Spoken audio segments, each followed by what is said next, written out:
নমস্কার বন্ধুরা, প্রিয়াঙ্কা রান্নাঘরে আপনাদের সকল বন্ধুদের শারদীয়া শুভেচ্ছা জানাই।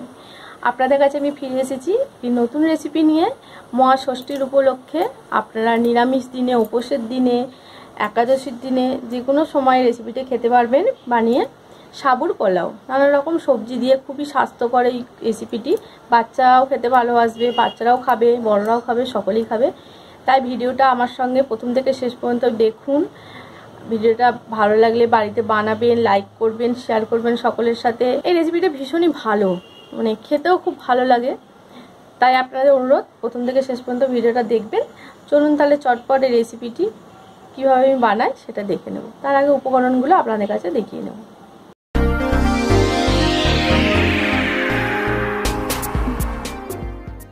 সাবুর পোলাও বানানোর জন্যে এখানে আমি নিয়েছি বড় দানা সাবু 250 গ্রাম। সাবুর দানাটা একেবারে ফ্রেশ।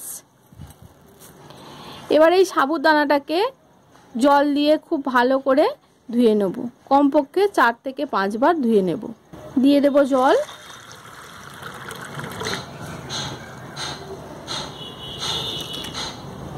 সাবুটা 5-6 বার আমি জল পাল্টে পাল্টে ধুয়ে নিয়েছি। দেখুন একবারে ফ্রেশ জল আছে। আর সাবুটা এমনভাবে ভিজিয়ে দিতে হবে, খুব অল্প জল দিয়ে, বেশি জল দিয়ে নয়। এইভাবে সাবুটাকে আমি 2 ঘন্টা ভিজিয়ে রেখে দেব। বাকি উপকরণগুলো আপনাদের কাছে দেখিয়ে দেব। পোলাওয়ের মধ্যে দেওয়ার জন্যে আমি কয়েকটা সবজি নিয়েছি। 200 গ্রাম বিনস কড়াই, 200 গ্রাম গাজর, একটা পাতিলেবু, 2টো কাঁচা লঙ্কা, ঝালটা আপনাদের স্বাদ অনুযায়ী দেবেন, একটা ছোট সাইজের আলু, একটা সবুজ ক্যাপসিকাম, একটা হলুদ ক্যাপসিকাম। আপনারা লালটা পেলে নিতে পারেন, দেখতে খুব ভালো লাগে। ক্যাপসিকামগুলো আমি অর্ধেকটা করে দেব। তো সবার প্রথমে আমি এবার সবজিগুলোকে কেটে নেব। আমি সবজিগুলো খুব ছোট ছোট করে কেটে নেব, বেশি বড় করে কাটবো না। এবার কেটে নেব ক্যাপসিকাম। আমি ক্যাপসিকামের অর্ধেক করে দেব।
এখানে আমি মশলা নিয়েছি 3 চামচ রিফাইন অয়েল, 1.5 চামচ চিনি, স্বাদ মতো লবণ দেব, কিছুটা গোটা গরম মশলা, 2টো এলাচ, 2টো লবঙ্গ, একটু দারচিনি, একটা গোটা তেজপাতা, 1/2 চা চামচ গোলমরিচের গুঁড়া, 1 চামচ কিশমিশ, 1 চামচ কাজু বাদাম আর 1 চামচ গাওয়া ঘি।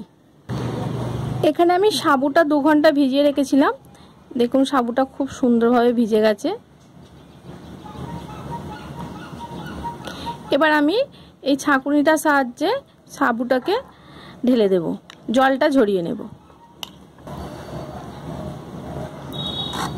একটু ভালো করে চাড়িয়ে দেব যাতে জলটা খুব ভালোভাবে ঝরে যায় আর সাবুর দানাগুলো একেবারে ঝরঝরে হয়, তাহলে পোলাওটা একেবারে ঝরঝরে হবে। পোলাওটা বানানোর জন্য কড়াইয়ে দিয়ে দেব ঘি।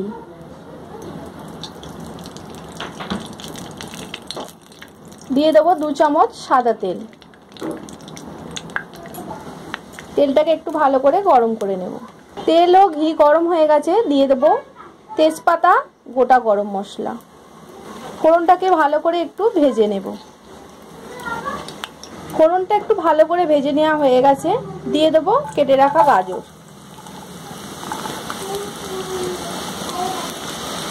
কেটে রাখা ডিম কড়াই, আলু, এই তিনটে সবজি দিয়ে ভালো করে এটা ভেজে নেব।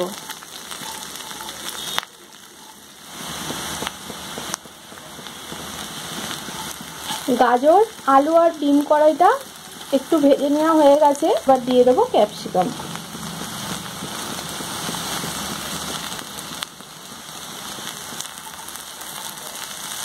এবার সব সবজিগুলো দেওয়া হয়ে গেল, এবার এটা একটু ভালো করে ভাজা ভাজা করে নেব। সবজিগুলো ভালো মতো ভেজে নেওয়া হয়ে গেছে, এবার দিয়ে দেবো কাঁচা লঙ্কা কুচি, স্বাদ মতো লবণ, কিশমিশ আর কাজু বাদাম, গোলমরিচের গুঁড়া, চিনি। আপনারা আপনাদের স্বাদ অনুযায়ী চিনিটা দেবেন। সমস্ত উপকরণ আরও একটু নাড়াচাড়া করে ভেজে নেব। সমস্ত উপকরণগুলো ভালোভাবে ভেজে নেওয়া হয়ে গেছে, এবার দিয়ে দেব জল ঝরিয়ে রাখা সাবু।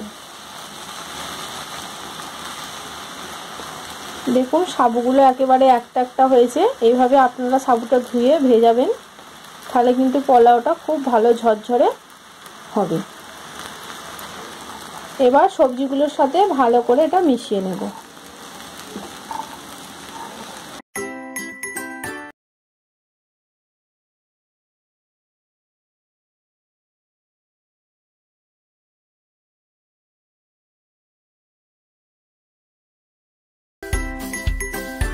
সাবুগুলো সবজির সাথে দিয়ে খুব বেশিক্ষণ নাড়বো না, আমি 2-3 মিনিট নাড়াচাড়া করে ভালো করে সাবুগুলোর সাথে মিশিয়ে নিয়েছি। এবার আমি গ্যাসটা অফ করে দেবো। দেখুন সাবুগুলো একেবারে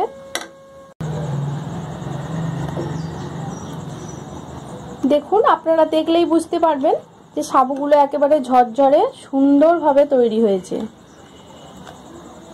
গ্যাসটা অফ করে দিয়েছি, দিয়ে একটু নাড়াচাড়া করে নেব। এবার দিয়ে দেবো পাতিলেবুর রস। আবারও একটু নাড়াচাড়া করে নেব।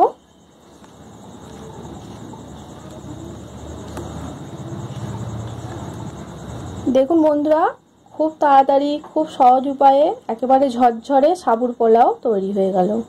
উপোসের দিনের জন্য একদম পারফেক্ট একটি খাবার। চটপট খুব সহজেই সাবুর পোলাও রেসিপিটি আপনাদের কাছে শেয়ার করলাম। আপনাদের কেমন লাগলো চটপট আমাকে জানিয়ে দিন কমেন্টে।